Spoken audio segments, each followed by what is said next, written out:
Hey there, punctual people. Welcome to another episode of Braze Bites. In this video, we'll go over time formatting for Braze and how to properly import date fields.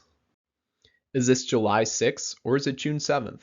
Well, that all depends on where you are in the world, because as you can see, time formatting will vary a lot. That's why Braze standardizes this by only allowing you to store time in the following formats. The format at the top is necessary for storing the precise time something happens in Braze. So let's explain it.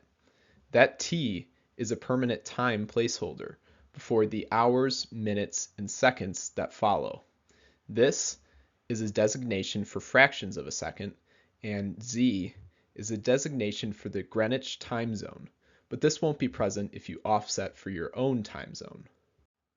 If I were to apply this to myself, the current year is 2024, 10 for October, 7, so the 7th, and the current time is 4 p.m. or 16, as we are using military time, and -5 for my time zone, as I'm in Chicago.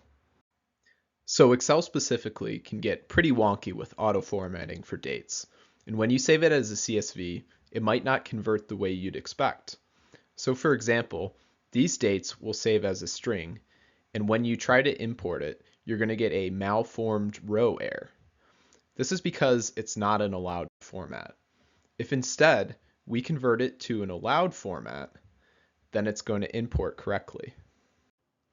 To import these users correctly, we just go into the Audience tab and then Import Users. Then we're going to find that CSV file that we saved.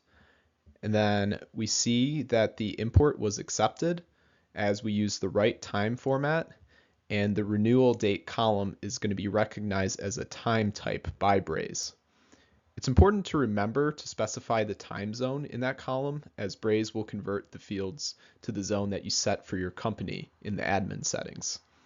Also, a pro tip, dates that you input without hours are going to default to midnight.